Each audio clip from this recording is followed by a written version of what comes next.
지난주에 우리 믿음의 덕을이라고 하는 말씀을 나눴습니다. 여러분, 믿음이라고 하는 것은 하나님의 자기 계시에 대한 인간의 책임적 반응이다. 이것이 신학적인 믿음에 대한 정확한 정의예요. 물론 성경적 정의는 또 다르게 표현하고 있고, 또 성경의 여러 군데에서는 믿음에 대해서 다양하게 정의를 내리고 있지만, 이 모든 것을 다 여러분 하나로 합쳐서 정리를 하자면, 믿음은 하나님의 자기 계시에 대한 인간의 책임적 반응이다는 거예요. 하나님의 자기 계시, 하나님께서 당신을 이 세상과 우리에게 드러내셨다는 거예요. 그러니까 하나님께서 예수 그리스도를 보내주심으로 예수 그리스도를 통해서 당신을 드러내신 거예요. 여러분, 하나님께서 당신을 드러내신 예수 그리스도께서 요한복음에 아주 친히 나는 하늘 아버지께서 보내심을 받은 자다라고 지속적으로 강조하고 있으면서 계속 예수님은 말씀하세요. 나를 아는 것이 하나님을 아는 것이고, 나를 보는 것이 하나님을 본 것이고, 내가 하는 일이 하나님이 하시는 것이고, 너희가 나를 믿는 것이 하나님을 믿는 것이고, 나를 영접하는 것이 하나님을 영접하는 것이다. 그래서 요한복음 17장 3절에는 영생은 곧 참 하나님과 그가 보내신 예수 그리스도를 믿는 것이다 라고 말씀하고 있어요. 이 요한복음 전체에 보면 끊임없이 하나님께서 보내신 예수 그리스도, 결국 하나님이 예수를 통해서 이 땅에 당신을 나타내신 거예요. 두 번째는 그 하나님이 나타내신 그 예수 그리스도에 대해서 우리들이 반응하는 거예요. 책임적으로 반응한 거예요. 반응의 두 가지가 있는데, 그 첫 번째는 하나님께서 드러내신 예수 그리스도를 아는 것이에요. 아는 것. 여러분, 그 아는 것, 그것이 결국에 우리의 영생에 이르게 할 뿐만 아니라 우리가 반응하는 것이죠. 또 하나는 알물 통해서 그분의 삶을 따르는 것이죠. 그것이 오늘 베드로 후서 1장 4절에는 그분의 신성한 성품에 참여하는 것이고, 오늘 본문 말씀으로 해석하자면 그것이 바로 그리스도인의 성숙입니다. 여러분, 그렇다면 하나님은 예수 그리스도를 통해서 당신을 어떻게 드러내셨습니까? 많은 것이 있지만 첫 번째는 하나님께서 이 땅에 창조주시라는 거예요. 요한복음 1장 1절에 이렇게 시작하죠. 태초에 말씀이 계시니라. 그 말씀이 우리와 함께 계시니. 창세기 1장 1절과 아주 흡사하죠. 그 말씀을 하신 이유는 하나님께서 온 인류의 창조자이시다라는 거예요. 그것을 예수님을 통해서 드러내신 거예요. 그리고 하나님의 거룩하심, 하나님의 그 무한하신 사랑하심, 우리를 죄에서 구원하신 죄 사함의 구원의 능력을 예수 그리스도를 통해서 다 나타내셨어요. 그것을 우리가 체험하고 알고 믿음으로 통해서 우리가 영생의 길에 이르게 되는 것이죠. 믿음의 덕을이라고 하는 것은 그것을 알았으면 그 믿음이 정말 믿음되게 해라는 거예요. 성경에 나와 있는 덕이라고 하는 것은 도덕적 우수성을 이야기하는 것이 맞지만, 여러분, 기독교는 도덕과 윤리를 넘어서는 것이에요. 여러분, 하나님의 거룩하심과 인간이 만든 행동 규범인 도덕과 윤리와 어떻게 여러분 비교할 수 있겠어요? 훨씬 더 차원이 높은 것입니다. 도덕과 윤리라고 하는 것은 우리 인간이 마땅히 행해야 될 행동 규범과 도리를 이야기해요. 여러분, 그것에서 벗어나면 우리들 마음속에 양심의 가책을 받는다고 이야기하죠. 좀 이렇게 세속적인 표현을 쓰자면 양심이 떨린다 이렇게 이야기하죠. 양심이 떨린다. 양심의 가책을 받는다는 거예요. 왜 그러냐면 도덕과 윤리, 우리가 합의해낸 도덕과 윤리적인 행동 규범에서 벗어났을 때 마음에 울림이 있는 거예요. 아주 귀한 것이죠. 그러나 여러분, 그 양심이 떨리는 것은 고발만 하는 것이에요. 양심적으로 산다, 좋은 말이긴 하지만 그 양심은 고발만 하는 것이지, 우리를 어떤 행동에서 잘못된 행동에서 멈춰서기는 하지만 근본적인 변화의 힘은 없어요. 오직 복음만이 그 사람을 되돌아서게 하고 변화시키는 힘이 있는 거예요. 그냥 양심은 고발만 하는 거예요. 그것이 양심과 도덕의 한계인 겁니다. 하나님의 거룩하심을 닮아가는 것과 우리가 예수 믿어서 도덕적으로 산다는 얘기는 맞는 말이지만, 그러나 그것보다 훨씬 더 높은 차원인 거예요. 인간의 사랑은 조건적인 것이지만 하나님의 사랑은 무조건적인 거예요. 더욱 중요한 것은 인간의 도덕과 윤리로는 우리의 죄성을 해결할 수 없다는 거예요. 오직 예수 그리스도의 십자가의 보혈의 공로로만, 여러분의 그분의 십자가로만, 우리의 죄를 대신 지으신 대속의 그 십자가로만, 그 보혈의 공로만 죄의 문제를 해결할 수 있어요. 도덕과 윤리로는 죄의 문제를 근본적으로 해결할 수 없습니다. 결론적으로 믿음의 덕을이라고 하는 것은 예수께서 자신을 통해서 하나님을 드러내신 것 같이 예수 그리스도를 구주로 믿고 영접하는 우리의 삶을 통해서 하나님께서 이 땅에 창조주이신 것을, 하나님의 거룩하심을, 하나님의 그 무한한 사랑하심을, 하나님의 구원의 능력을 이 세상에 드러내는 거예요. 나를 통해서 내가 드러나는 것이 아니라 그분이 드러나게 하는 것이죠. 그때 표현하는 것이 덕을 세웠다라고 이야기하는 거예요. 생명을 살렸다, 덕을 세우다라고 하는 표현. 그래서 믿음의 덕을 이렇게 이야기하죠. 덕을 세우시는 성도님 되기를 주님의 이름으로 간절히 축원을 드립니다. 창세기 13장에 보면 아브라함과 롯이 이제 갈대와 우르를 떠나서 가나안에 정착하고 난 다음에 하나님께서 복을 주셔서 성경에 보면 은과 금이 풍부해졌다라고 나와 있어요. 재산이 많아지니까 그 아브라함의 종과 롯의 종이, 조카인 롯의 종이 점점 다투기 시작한 거예요. 아마 가축을 키우는데 제한된 공간 속에서 그 목초지에 먹을 수 있는 풀들이 결국 서로 그것을 먹게 하려고, 또 여러 부대끼는 그런 상황 가운데에서 소유가 많아지니까 다투기 시작한 거예요. 성경은 명확하게 뭐라고 말씀하고 있냐면 아브라함과 롯이 더 이상 동거하는 것이 불편해졌다라고 하는 거예요. 소유가 많아져서. 그래서 결국 둘이 헤어지기를 결심합니다. 서로 자신이 이주할 곳을 선택하죠. 그런데 이상하게 아브라함은 본인이 삼촌임에도 불구하고 조카인 롯에게 너가 먼저 선택하라고 이야기해요. 그것을 낼름 받아들이죠. 여러분, 사람은요, 불의는 참아도 불이익은 못 참는 것이 인간의 존재입니다. 불의는 눈앞에 뻔히 봐도 그냥 인내하며 참아내는 존재이지만 내게 있는 불이익은 절대 손해를 안 보려고 하는 것이 우리 인간인데, 아브라함도 먼저 선택할 수 있었음에도 불구하고 조카 롯에게 다 양보하고 있어요. 네가 먼저 서쪽을 선택하면 나는 동쪽으로 갈 것이고, 네가 동쪽을 선택하면 서쪽으로, 서쪽을 선택하면 나는 동쪽으로 가겠다. 그러니까 너가 먼저 선택하라는 거예요. 그래서 롯이 먼저 선택해요. 눈을 들어서 보니까 요단 지역이 가장 그 눈에 볼 때에는 성경에는 명확하게 이렇게 표현하고 있어요. 여호와의 동산 같고 그 당시에 대제국 애굽 땅과 같았더라. 그러니까 거기가 정말 옥토로 보였든지 삶의 환경이 좋은 곳으로 그 눈에 보였던 거예요. 그래서 결국 롯은 거기를 선택하죠. 근데 거기가 멸망의 자리였다는 거예요. 소돔과 고모라의 자리. 성경 13장 14절에 보면 그렇게 선택하고 떠난 이후에 성경이 이렇게 기록합니다. 하나님은 롯이 떠난 이후에 아브라함에게 이렇게 명령하셨어요. 너가 선 자리에서 눈을 들어 동서남북을 바라보라. 아브라함이 자기가 선 자리에서 하나님 말씀대로 눈을 들어서 동서남북을 다 쳐다봤어요. 하나님께서 이렇게 말씀합니다. 내가 눈을 들어 바라본 동서남북이 모든 땅을 너와 내 자손에게 주리라. 여러분, 무엇이 달라요? 롯은 자신의 눈으로 갈 곳을 본 거예요. 육적인 시각으로 그냥 눈에 보기 좋은 곳으로 그렇게 선택한 것이죠. 근데 아브라함은 하나님께서 보라고 말씀하실 때 보았고 하나님이 보라 하신 곳을 본 거예요. 왜 이런 양보를 했을까라고 하는 거예요. 여러분, 그것은 창세기 12장부터 지금 선택하는 13장 사이에 아브라함이 경험했었던 그 내면에 형성되었던 어떤 신적 체험 때문에 그래요. 갈대아 우르라고 하는 그 문명 도시에서 정말 음란하기 짝이 없고 정말 아직도 발전하지 못한 그 촌구석과 같은 가나안으로 하나님이 가라 하실 때 그가 갈 수 있었던 것은 인간의 상식으로는 해석될 수 없는 거예요.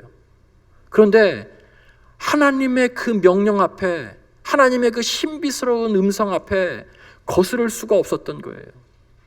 우리도 그런 경험을 하잖아요. 정말 어떻게 가고 싶지 않음에도 불구하고, 하고 싶지 않음에도 불구하고 하나님의 그 신비스러운 어떤 이끌림 때문에 거스릴 수가 없어서 그가 결국 본토 친척 아비의 집을 떠나서 그렇게 발전한 도시를 떠나서 그렇게 정말 낙후된 가나안으로 발길을 옮긴 것이죠.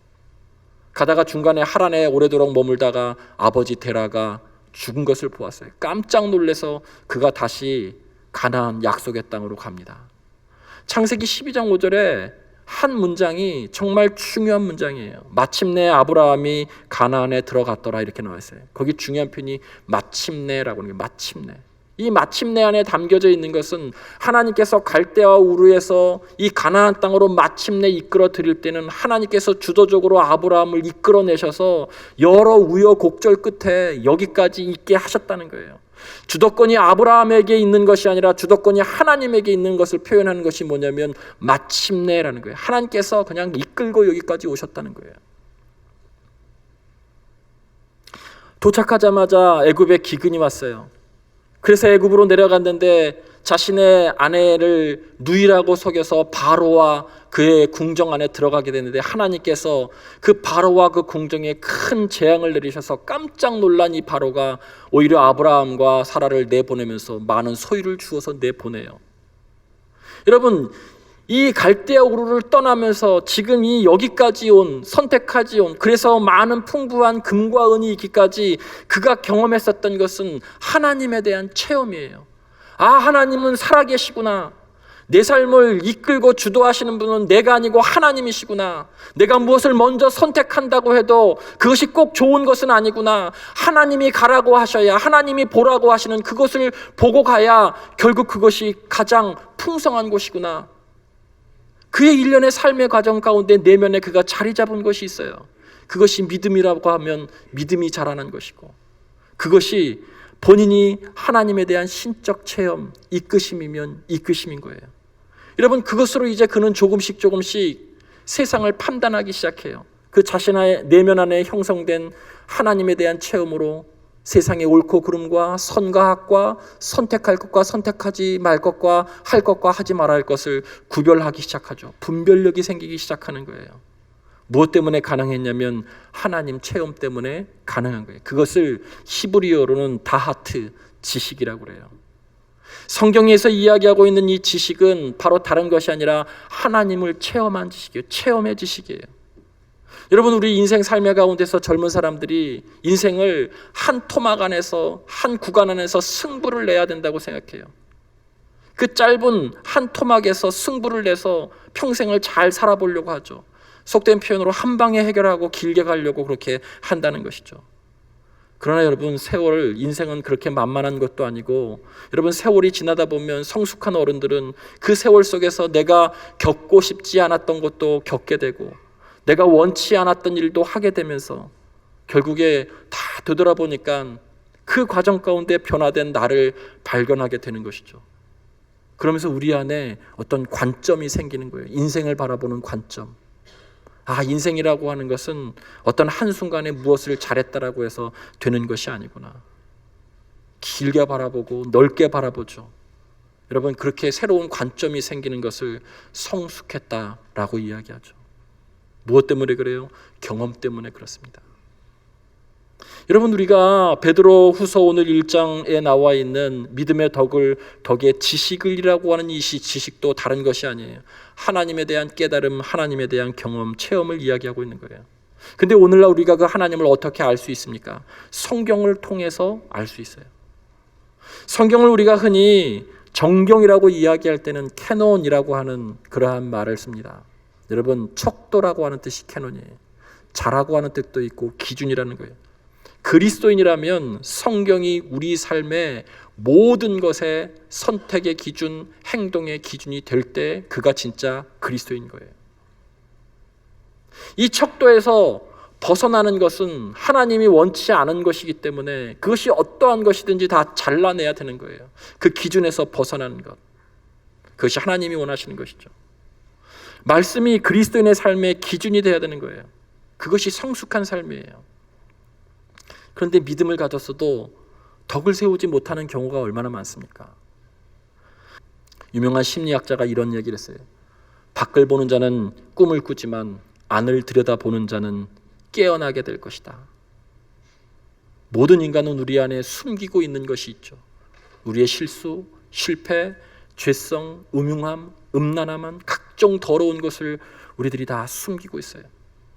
이것들을 직시하며 들여다보고 인정하기 시작할 때 비로소 그때부터 빛이 찾아오는 것이고 믿음의 길을 걷기 시작하는 첫걸음이 되는 거예요. 한마디로 내가 죄인임을 인정할 때 믿음의 길이, 내가 죄인임을 인정할 때 주께서 내게 오시기 시작하는 게, 성경은 그래서 로마서에 의인은 없나니 하나도 없고 모든 사람들이 다 죄인이며 그 죄 때문에 하나님의 영광에 이르지 못했다라고 말씀하고 있는 것이죠. 하나도 없이 다 죄인이라는 거예요. 거기에서부터 시작하는 것이 믿음의 길이에요. 세 번째 우리가 알아야 될 것은 뭐냐면, 여러분, 세상을 알아야 돼요. 자꾸 예전부터 우리가 잘못 가져다 줬던 신앙 중에 이분법적인 논리가 있어요. 교회는 거룩한 것이고 세상은 속된 것이고. 성경에서 세상이라고 하는 것은 두 가지 의미를 다 가지고 있어요. 물론 속되고 거룩하지 못한 것이 횡행한 것이지만, 그러나 하나님이 너무나도 사랑하셔서 회복시킬 곳도 세상인 거예요. 그런데 우리를 자꾸 분리시켜 놓죠. 분리시켜 놓고 그 세상 것을 알지 말아야 된다고 생각하고 교회 일만 열심히 하라고 그렇게 얘기하는 옛날의 풍토가 있었다는 것이죠. 여러분, 성경의 캐논 기준을 가지고 세상을 볼 수 있는 눈이 있어야 되는 거예요. 우리의 기준에서 이 세상의 풍조가 어떻게, 세상의 어떤 힘과 가치에 의해서 움직이고 있는지, 그것이 옳은 것인지 하나님 보시기에 잘못된 것인지, 여러분, 분별해낼 때 우리가 성숙하게 대처할 수 있는 게, 분별하지 못하는데 어떻게 성숙하게 대처할 수 있겠어요? 이단들은요, 자꾸 분리해요. 세상과 우리 그리스도인들을, 세상과 나를 자꾸 분리하죠. 그래서 터널 안에 가두어 놔요. 그래서 세상은 다 더러운 것이고 속된 것이고, 이 안에 모여져 있는 우리만 정말 구원받을 백성이고 우리만 거룩한 사람이라고 자꾸 쇠뇌시키죠. 쇠뇌. 세상과 단절시키는 것이 이 세상의 잘못된 이단의 특징이에요. 여러분, 세상을 알아야죠. 하나님이 사랑하시는 이 세상을 알아야 회복시킬 수 있는 것 아니에요. 베드로후서 1장 4절에 이로써 그 보배롭고 지극히 큰 약속을 우리에게 주사라고 하는 말씀이 있어요. 보배롭고 지극히 큰 약속을 우리에게 주사. 하나님은요, 우리를 복 주시기 위해서 우리의 삶의 모든 순간순간마다 우리에게 복을 숨겨두셨어요. 그것을 찾아내고 누리는 것이 믿음의 길이에요. 모든 순간순간마다. 20대 때는 20대 때 하나님께서 주신 축복의 삶이 있고, 30대 때는, 70대 때는 그때마다, 그 연령대마다 하나님께서 누리기를 원하시는 복된 삶들이 있는 거예요. 또 시대마다, 세대마다 하나님께서 주시는 큰 약속, 복이 있는 거예요. 그것을 발견하며 누리며 사는 거예요. 주님이 오셨다는 것은 발견되기 위해서 오신 거예요. 찾는 자가 없는 것이죠. 여러분, 히브리서에 보면 하나님은 그를 찾는 자에게 상 주시는 이심을 여러분이 믿어야 할지니라고 말씀하고 있어요. 예레미야 선지자는 너희는 나를 찾으라, 내가 만나 주시리라고 말씀하죠. 마태복음에는 여러분 찾으라 그러면 찾게 될 것이라고 말씀하고 있어요. 그런데 이 시대가 찾지 않는 거예요. 그분을 알려고 하지 않는 거예요. 하나님께서 숨겨주신, 하나님께서 모든 세대와 연령과 이 시대 속에 숨겨주신 큰 약속을 누리도록 했는데 그것을 찾지 않는 거예요. 그리고 성경에 이렇게 이어서 말씀합니다. 이 약속으로 말미암아 너희가 정욕 때문에 세상에서 썩어질 것을 피하여 신성한 성품에 참여하는 자가 되게 하려 하셨느니라. 썩어질 것을 찾고 썩어질 것을 바라보고 그 썩어질 것을 분별해내지 못하면 결국 망하는 거예요. 세상에 그 썩어질 것이 뭔가라고 하는 것, 영원한 것과 썩어질 것을 분별할 수 있는 믿음의 눈이 있어야 되는데 그 믿음의 눈이 없어서 썩어질 것을 붙들고 살아가게 되면 망하는 거예요. 그래서 호세아 선지자는 호세아서 4장 6절에 명확하게 말씀합니다. 내 백성이 지식이 없으므로 망하는도다. 이 지식은 뭐예요? 하나님을 아는 지식이에요. 이 시대가 하나님을 알려고 하지 않아요. 그래서 그런지 전하려고 하지도 않아요. 우리 자체도 하나님을 얼마나 알려고, 그분을 정말 얼마나 알려고, 얼마나 교제하고 있는지 스스로 우리가 묻고 대답해야 돼요. 우리 사회가 혼란스럽고 불안하다라고 지금 이야기하고 있어요. 정치, 경제, 사회 모든 곳에서 여러분 혼란스럽고 분란한 것이 우리 눈에도 보이기 시작했어요. 그러나 근본적으로 여러분 성경에서의 혼란의 이유는 다른 것이 아니에요. 내 백성이 지식이 없으므로 망하는도다. 하나님을 알지 못하기 때문에 그래요.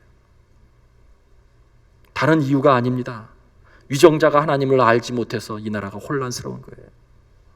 위정자들이 하나님을 알지 못해서 이 나라가 혼란스러운 거예요.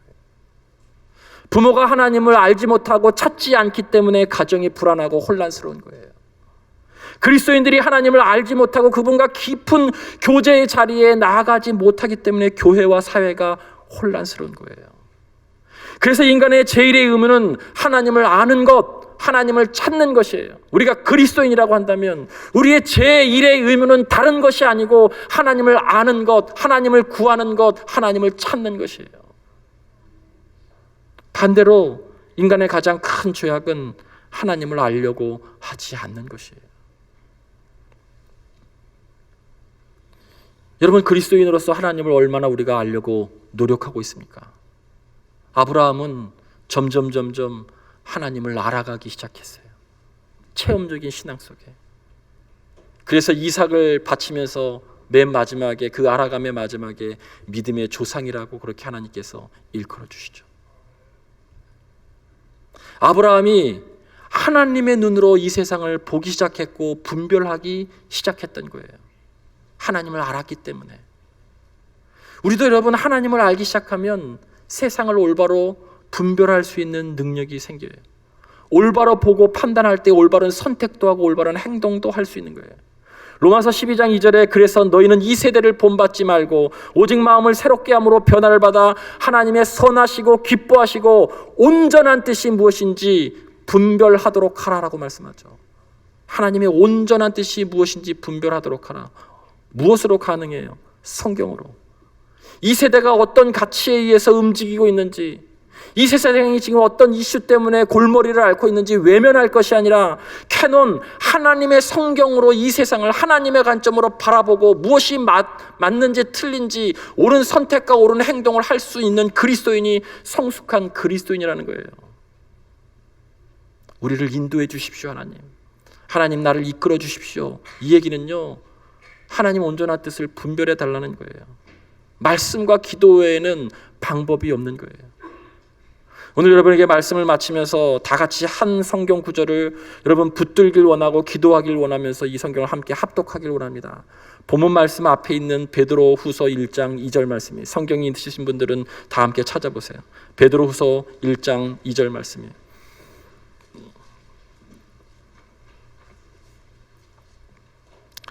한 목소리로 여러분 크게 합독합니다. 시작. 하나님과 우리 주 예수를 알므로 은혜와 평강이 너희에게 더욱 많을지어다. 이 혼란하고 불안한 사회 속에서도 우리가 은혜와 평강 가운데서 살 수 있는 방법을 여기서 말씀하고 있죠. 너희에게 그것이 더욱 많기를 원한다고 말씀하고 있어요. 그 앞에 뭐예요? 하나님과 우리 주 예수를 알므로, 지식으로. 그분을 온전히 알게 되면 어떤 혼란 가운데서도, 어떤 상황 가운데서도 우리들에게 은혜가 있고 평강이 있다는 거예요. 흔들리지 않는다는 거예요. 바른 관점을 갖게 된다는 거예요. 그것이 믿음이 생겼다는 거예요. 성숙해졌다는 거예요. 바라기는 올 한 해 사랑하는 우리 모든 성도님들이 조금은 더, 저도 그렇고 조금은 더 성숙한 그리스도인이 되기를 주님의 이름으로 간절히 축원을 드립니다. 말씀을 읽고 묵상하고 연구하고 암송하고 실천하는 사람이 되십시오. 나를 이끌어달라고 주도해달라고 기도하는 사람이 되십시오. 그래서 우리 모두 믿음이 더욱 성숙할 수 있는 우리 교회와 성도 되기를 주님의 이름으로 간절히 축원을 드립니다.